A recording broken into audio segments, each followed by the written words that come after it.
ഈ ചൂട് കാലത്ത് ദാഹം തോന്നുന്ന സമയത്ത് നമ്മൾ സോഫ്റ്റ് ഡ്രിങ്ക്സ് കുടിക്കുന്ന ശീലമുള്ള ആൾക്കാരാണെന്നുണ്ടെങ്കിൽ ഒരു കാര്യം അറിഞ്ഞിരിക്കണം. സോഫ്റ്റ് ഡ്രിങ്ക്സ് നമ്മളെ ദാഹം മാറ്റുകയല്ല ചെയ്യുന്നത്, ദാഹം കൂട്ടുകയാണ് ചെയ്യുന്നത്. ഇതുപോലുള്ള ഇൻട്രസ്റ്റിംഗ് ആയിട്ടുള്ള ഹെൽത്ത് ടിപ്പ് പറയണമെന്നുണ്ടെങ്കിൽ ഈ പേജ് നിങ്ങൾ ഫോളോ ചെയ്തേക്കും. എന്തുകൊണ്ടാണ് നമുക്ക് സോഫ്റ്റ് ഡ്രിങ്ക്സ് കുടിക്കുമ്പോൾ ദാഹം തോന്നുന്നത്? സാധാരണ നമ്മൾ സോഫ്റ്റ് ഡ്രിങ്ക്സ് കുടിക്കുന്നത് തന്നെ ദാഹം മാറ്റാൻ വേണ്ടിയിട്ടാണ്. പക്ഷേ സോഫ്റ്റ് ഡ്രിങ്ക് കുടിച്ചു കഴിഞ്ഞാൽ ദാഹം മാറുകയല്ല ചെയ്യുന്നത്, ദാഹം കൂടുകയാണ് ചെയ്യുന്നത്. എന്താ ഇതിന് കാരണം? സോഫ്റ്റ് ഡ്രിങ്ക്സിൻ്റെ അകത്ത് അമിതമായിട്ടുള്ള മധുരം അടങ്ങിയിരിക്കുന്നുണ്ട്. ഈ മധുരം നമ്മളെ ശരീരത്തിനകത്തിലുള്ള സെല്ലുകളിലെ വെള്ളത്തെ വലിച്ചെടുക്കും, നമ്മളെ ഡീഹൈഡ്രേറ്റ് ആക്കുകയും ചെയ്യുന്നുണ്ട്.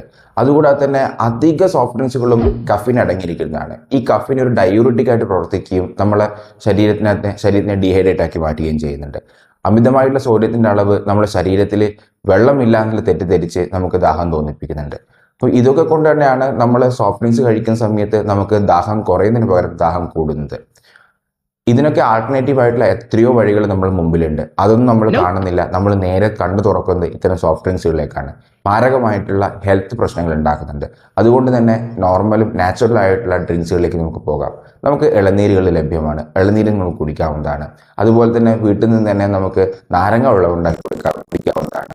അതുകൂടാതെ ആയുർവേദത്തിൽ ഒരു കർജൂര മന്ദം എന്ന് പറയുന്ന ഒരു അതിമനോഹരമായിട്ടൊരു വെള്ളത്തെ പറ്റി പറയുന്നുണ്ട്. വളരെ സിമ്പിളാണ്. കർജൂരം എന്ന് പറയുന്നത് ഈത്തപ്പഴമാണ്. ഈത്തപ്പഴവും ഉറുമാമ്പഴവും വെള്ളത്തിലിട്ട് ചെറുതായി സ്ക്യൂസ് ചെയ്ത് നമുക്ക് കുടിക്കാവുന്നതാണ്. ആ കർജൂരത്തിൻ്റെ മധുരം, അതായത് ഈത്തപ്പഴത്തിൻ്റെ മധുരം എന്ന് പറയുന്നത് എല്ലാ മധുരത്തിന് മുമ്പിലും ഉയർന്നു നിൽക്കുന്നതാണ്. അപ്പം മധുരം കഴിക്കണം എന്ന് ആഗ്രഹമുള്ള ആൾക്കാർക്ക് ഇതിൻ്റെ മധുരം തന്നെ ധാരാളമാണ്. അപ്പം ഇത്തരത്തിലുള്ള നാച്ചുറൽ ആയിട്ടുള്ള ഡ്രിങ്ക്സിലേക്ക് മാറി ഹെൽത്തി ആയും ഹൈഡ്രേറ്റ് ആയിരിക്കാൻ നോക്കുക ഈ ചൂട് കാലത്ത്.